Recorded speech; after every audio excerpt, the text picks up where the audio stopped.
ఈ cess amount కేవలం మీకోసం ఏ బెనిఫిట్ వచ్చేలాగా ప్రయత్నం చేస్తానని మీ అందరికి చెప్తూ ఇంకొక విషయం చెప్పినారు. ఇప్పుడు నేను కార్మిక శాఖ మంత్రి అయిన తర్వాత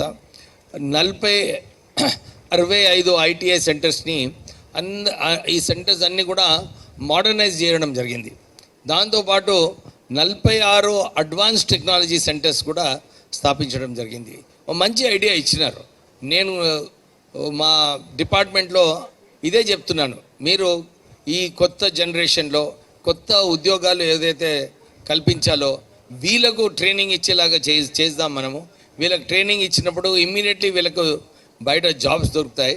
సో మీరు ఫోటోగ్రఫీలో కూడా ఒక కోర్స్ పెట్టమనంటే డెఫినెట్లీ మేము కూడా ఆలోచించి పెడతాము. సో మీరు వచ్చి మా డిపార్ట్మెంట్ ఆఫీషియల్స్తో మాట్లాడి ఏటీసీ సెంటర్లో మనం చేయొచ్చు. ఎందుకంటే ఇప్పుడు ఇంతకుముందు లాగా లేకుండా ఫోటోగ్రఫీ ఒక ప్రొఫెషనల్, చాలా న్యూ టెక్నాలజీస్ వస్తున్నాయి, కొత్త కొత్త వేలో ప్రజెంటేషన్స్ చేస్తున్నారు. సో ఇది ఒక కీలకమైన ప్రొఫెషన్ అయిపోయింది. So we will be ready from the advance technology centres ద్వారా ట్రైనింగ్ ఇప్పించి వీళ్ళకు కూడా మంచి ఫోటోగ్రాఫర్స్ చేయడానికి. ఎందుకంటే నేను చూస్తున్నాం ఇవాళ రేపు ఒక్కొక్క వెడ్డింగ్లో photographers, videographers 10 lakhs 12 lakhs charge చేస్తున్నారు. సో మీరు మంచిగా ట్రైన్ అయిపోతే మీకు కూడా ఈ అవకాశం వస్తుంది. సో డెఫినెట్లీ మా ఏటీసీ సెంటర్స్ ద్వారా మేము ఈ కోర్స్ని కూడా ఇంట్రొడ్యూస్ చేయడానికి రెడీగా ఉన్నాము. లాస్ట్ పాయింట్ మీరు అన్నారు, మా అంబేద్కర్ కాలేజ్ ఇన్స్టిట్యూషన్లో మీరు స్కాలర్షిప్ ఇవ్వమన్నారు. నేను మీకు తెలుసు 50 సంవత్సరాలు అయింది. మా నాన్నగారు కాకా వెంకటస్వామి గారు పేద ప్రజలకు ఎవరైతే ఫీజు పే చేసుకోలేదో వాళ్ళకు మంచి విద్య కల్పించాలని చెప్పి ఈ సంస్థ స్టార్ట్ చేసినారు. సో మేము ఎప్పుడు కూడా డొనేషన్స్ తీసుకోము. ఆల్రెడీ మా సిఎస్ఆర్ ఫండ్స్తో ఇదే కార్యక్రమం చేస్తున్నాం. కానీ ఒక మంచి స్కీమ్ మా వైఫ్ నడిపిస్తుంది ఇప్పుడు. సో షీ స్టార్టెడ్ అనమాట. ఏంటి ఈ స్కీమ్ అంటే, ఎప్పుడు నేనే రికమెండ్ చేస్తుంటే, అరే ఇది ఇక్కడ డిస్కౌంట్ ఇవ్వండి, ఇక్కడ కొంచెం ఫీజు తక్కువ చేయండి, ఇవన్నీ చేస్తుంటే ఆమె ఒక సజెషన్ ఇచ్చింది. ఒక పని చేద్దాము, కాలేజ్లో అందరికీ ఎవరైతే 75% మార్క్స్ అచీవ్ చేస్తారో వాళ్ళందరికీ ఫీజు మాఫ్ చేద్దామని చెప్పి ఒక స్కీమ్ పెట్టడం జరిగింది. సో మీరు చెప్పినట్టుగా అడ్మిషన్ ఇప్పించే బాధ్యత నాది. మంచిగా చదువుకొని మంచి మార్క్స్ తీసుకొస్తే ఆటోమేటిక్ నా దగ్గరకు వచ్చేది అవసరం ఉండదు. మీరు ఆ మార్క్స్ షీట్ అక్కడ అడ్మినిస్ట్రేషన్ పోతే వారే అక్కడ నెక్స్ట్ ఇయర్ ఫీజు మాఫ్ చేస్తారు. సో ఈ స్కీమ్ ఉంది. దీని వలన యాక్చువల్లీ మీరు సర్ప్రైజ్ అయిపోతారు. మా దగ్గర చాలామంది కంపార్ట్మెంట్ చదువుకున్న వాళ్ళు వీళ్ళందరూ కూడా మా కాలేజ్ ఇన్స్టిట్యూషన్లో జాయిన్ అవుతారు. మొన్న లాస్ట్ ఇయర్ ఇంటర్మీడియట్లో ఫస్ట్ ఇయర్లో మాకు 6 స్టేట్ ర్యాంక్స్ వచ్చినాయి. 2nd, 4th, 5th, 6thలో 2 ranks. So మంచి విద్య నేర్పిస్తున్నాము అక్కడ. ఈరోజు ఈ స్కాలర్షిప్ స్కీమ్ ఏదైతే మేము ఇంట్రడ్యూస్ చేసినామో సుమారు 70% మందికి వాళ్ళు they are utilising this scheme. So it is a good programme. మీరు పంపించండి, వీ విల్ డెఫినెట్లీ హెల్ప్.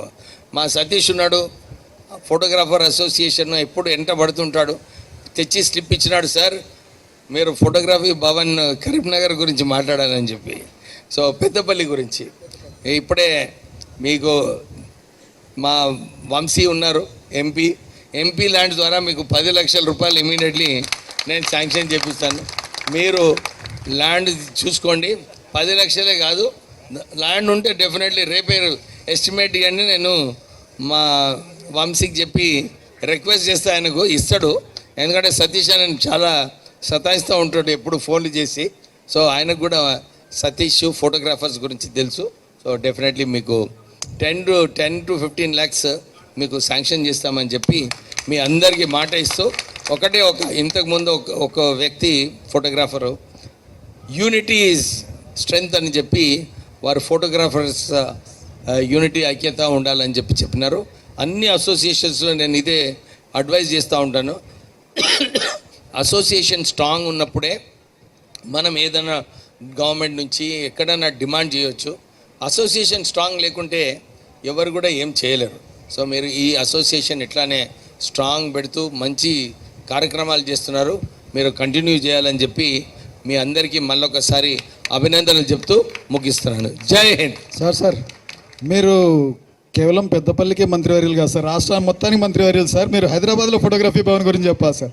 హైదరాబాద్లో ఫోటోగ్రఫీ భవన్ గురించి వాళ్ళ జిల్లాలో వాళ్ళు చూసుకుంటారు, కానీ నేను రాష్ట్రం మొత్తం ఉన్నారు సార్. చేద్దాం ఏదో ఒకటి. డెఫినెట్లీ హైదరాబాద్లో మీరు జాగా తీసుకుంటే, జాగా ఉందా ఆల్రెడీ? లేదు సార్. మరి ముఖ్యమంత్రి గారితో మాట్లాడదాం. ఉన్నారు, బొజ్జు గారు ఉన్నారు, రామరెడ్డి గారు ఉన్నారు, మినిస్టర్ గారు కూడా మాట్లాడారు. చాలా సన్నిహితులు ముఖ్యమంత్రికి. వీళ్ళు చెప్తే ఇందాక నేను చెప్పలేదు సార్, కానీ నేను చాలా పని ఉందని చెప్పింది, అందుకే సార్. రాండి మీరు. తర్వాత మీరు మెదక్ జిల్లాకి ఇన్ఛార్జ్ కూడా ఉన్నారంట, మరి మెదక్ జిల్లా వాళ్ళు కూడా ఉన్నారు. నేను చూసుకుంటాను. మెదక్ జిల్లా ఇన్ఛార్జ్ అధ్యక్షుడు. మొన్న కలిసినాం కదా. Thank you sir. ఓకే, నేను మీరేమనుకోదు, నాకు వేరే ప్రోగ్రామ్ ఉంది. ఒక నిమిషం సార్, జస్ట్ 1 minute పంపిస్తాను సార్.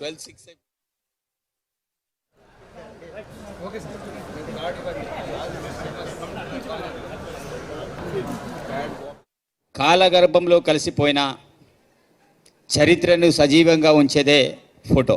ఆండ్రాయిడ్ మొబైల్ చేతికి రావడము ఫోటోగ్రాఫర్ల యొక్క ప్రాముఖ్యత తగ్గుతూ వస్తుంది. కానీ ఎంత ఆండ్రాయిడ్ మొబైల్ ఉన్నప్పటికీ ప్రస్తుతం కూడా భవిష్యత్ తరాలకి ఈరోజు నేను ఒక యువ ఎమ్మెల్యేగా కావచ్చు, అదేవిధంగా మంత్రి గారే కావచ్చు, ఇక్కడ ఈ సొసైటీలో ఈ సమాజంలో బతుకుతున్న ప్రతి పౌరుడు భవిష్యత్తులో మన మునిమనుమలు చూడడానికి ఒక సజీవంగా చరిత్ర ఉండాలంటే పోటీ లేనిది ఏది కూడా కాదు, అది జగమెరిగిన సత్యం.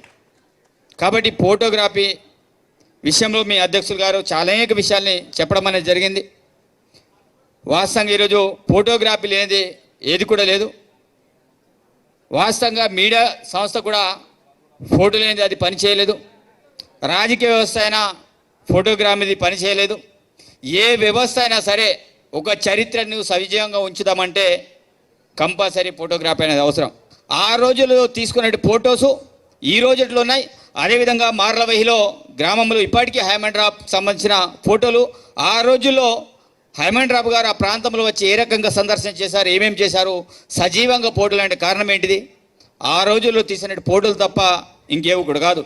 ఈరోజు మా చేతిలో 1,00,000 2 లక్షల సెల్ ఫోన్ ఉంటుంది కావచ్చు, అది కొన్ని రోజులు మాత్రమే, అది తాత్కాలికమే. రాష్ట్ర వ్యాప్తంగా అసలైన ఫోటోదారులు ఎవరు, తాత్కాలికమైన ఫోటోదారులు ఎవరు, ఎవరికి ఐడెంటిటీ కార్డులు ఇవ్వాలి, ఎవరికి ఐడెంటిటీ కార్డు ఇవ్వకూడదు, ఎవరికి ఇన్సూరెన్స్ చేయాలి, ఎవరికి ఇన్సూరెన్స్ చేయాలి, ఈ సంఖ్య మీలో లేకపోతే మీరు ఎన్ని అర్జీలు పెట్టినా ఏం చేసినా ప్రయోజనం శూన్యం. ఎందుకంటే గౌరవ ముఖ్యమంత్రి గారు చాలా స్పష్టంగా అతని మనసుకి తట్టుకుంటే ఏదైనా చేయగలుగుతాడు. ఎస్, వీళ్ళతోటి మనకు ప్రయోజనం ఉంది, ఈ కుటుంబాలన్నీ కూడా ఆర్థికంగా బాగుపడాలి, ఈ కుటుంబాలన్నీ కూడా సంక్షేమంగా ఉండాలి.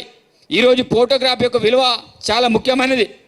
అలాంటప్పుడు గౌరవ ముఖ్యమంత్రి గారు ఆలోచించినప్పుడు ఒక్కొక్కరు పేరు మీద ఒక ఇన్సూరెన్స్ చేయించాలనుకున్నప్పుడు అది పెద్ద సమస్య ఏమి కాదు.